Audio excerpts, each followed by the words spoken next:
What's going on, R-Space fam? Time for another out-of-this-world story from R-Space. We finally ended it after being together for 10 years. We started dating when we were 19 and got married at 24. I always thought we'd be together forever. We had so many great experiences in life and traveled a lot. We don't have any kids, so that way she could focus on her school and get her bachelor's, master's, and now doctorate. Last November, I found out she was having an affair. They never used protection, and she did things with him she'd never do with me. She was acting strange and always wanting to go out on a drive. Never questioned it because she had to stay home all day due to COVID.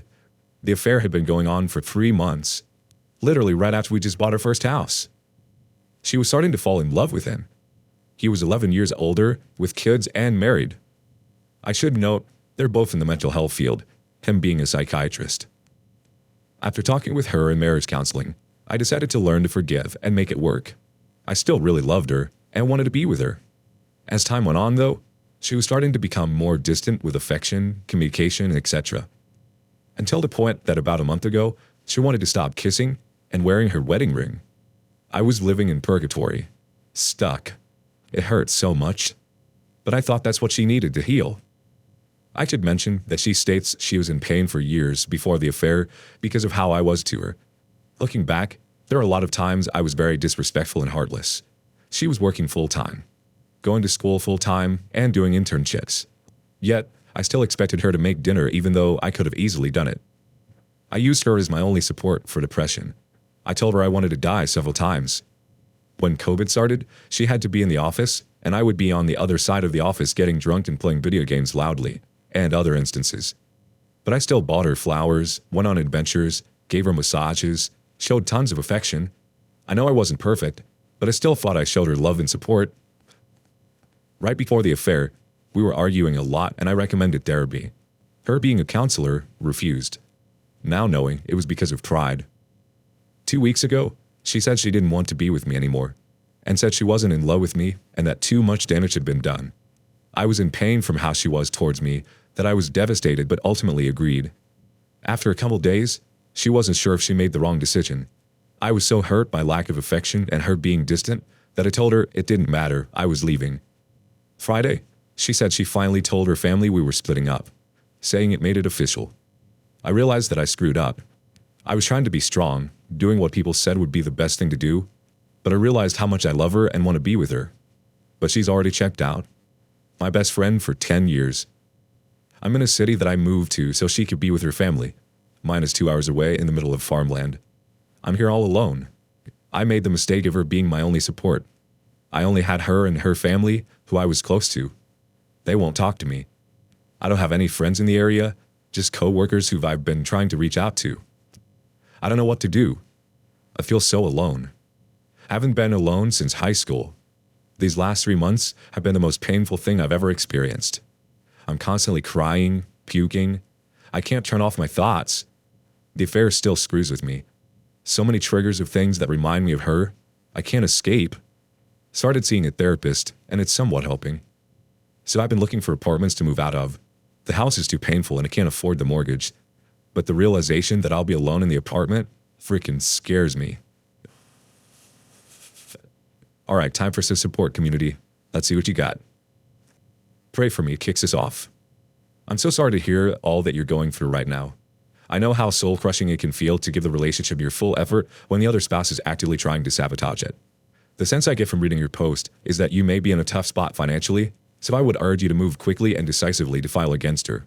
I know it may go against your instincts, which tell you that maybe you can salvage things, but you have to make sure that you get yourself in a secure spot financially. You won't be able to properly process this until you do. Schedule a consultation with a lawyer as soon as you can, tomorrow if possible. And whatever you do, don't leave the house even for a night in a hotel, because you give up a lot of ground if you do. The lawyer can tell you for sure, but it sounds like you supported her through her education process. You should ask for that time and money to be paid back to you. She took your support, put you in a difficult spot, and then cheated on you. Make sure that you get compensated for that. And hang in there. I know things seem bleak, but the legal stuff is the first step on a road to recovery and finding someone who treats you like you deserve to be treated. The OP's response? Thank you for your post. I think I've decided on going for a dissolution. She hasn't fought me on anything. I just decided to split finances down the middle. Even though she was in school, she still made more than me. I have the debt on my credit card, and she has her card and 100K in student loans, so I won't have to worry about that. I haven't left the house. I'm staying in the guest bedroom, which I've been in for about a month now. All right, moving on. How long have you stayed with your cheating partner after you found out? What an odd question. I'm getting to the point I don't love her how I should be anymore. 10 years together, almost 11.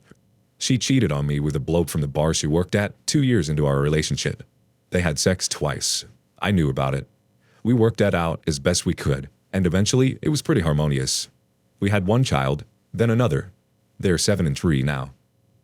2 years ago, I found out she was messaging some bloke at her new job. Quite a lot. X is at the end of every message. When you know something's up and you can spot these little things.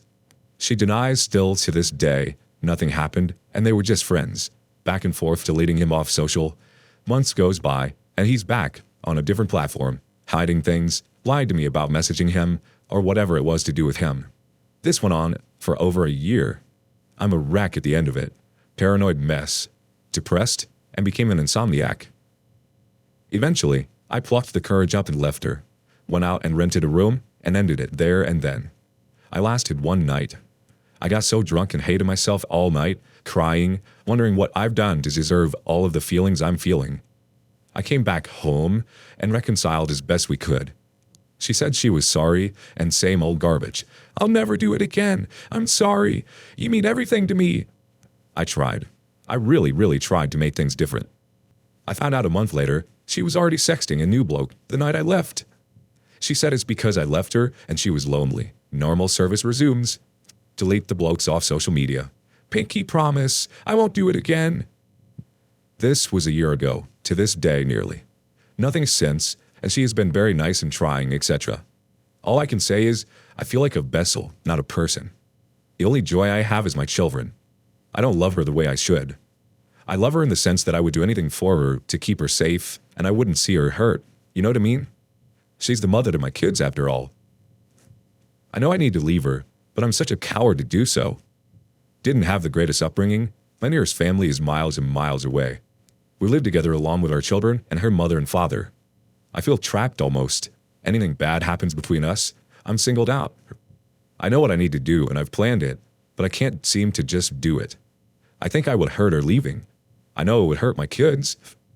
Has anyone else just suffered in silence so they don't hurt anyone or their kids?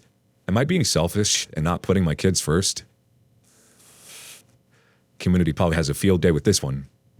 Fishaman starts us off. You're worried about hurting her, but think, if you were about to walk into the path of danger, the path of a car, say, and someone roughly pulled you out of the way, would that not be better? Your missus is on a slippery slope to treating people badly and allowing herself to be the worst version of herself. Even if this does hurt her, it'll be more beneficial for her in the long run. It's a hard, painful lesson in self-reflection. She needs to look at the worst parts of herself and learn how to deal with it.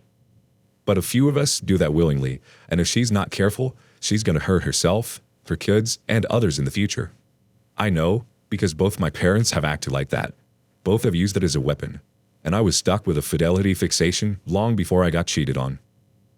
In answer to your question, it's been just over 4 months for me and my wayward spouse. It's rough. Every day hurts. Do what you can to look after yourself, dude. I wish you all the best. Next up, Nice Rat 123. Sorry, but this was hard to read. I mean, you're actively being a doormat so you don't rock the boat. And when she rocks the boat, you're there trying to keep it from flipping over. OP, you should get out of the house for like a week. Find some place that you can actually stay in and just be free for a minute. You guys aren't reconciling, and you're doing all this work while she disrespects you because you're trapped. I feel bad for your children seeing this dynamic and thinking it's normal, or what they should emulate when they get older. Sorry, OP, just a crappy situation. Boo Boo Kitty Foo 99 thinks, do you want your kids to mirror your marriage? How are they going to think or see different if your marriage is all they know? Just because you're biting your tongue and holding back doesn't mean they don't notice. It will hurt at first, and family therapy is recommended, especially for the kids. But if reconciliation isn't what you want and you're not happy, you need to move forward and show your kids what life is and how it can be better. If your kids were in your position, would you want them to stay and suffer in silence, or would you want them to grow and find happiness? And our last comment from Lulu B916. I feel for you.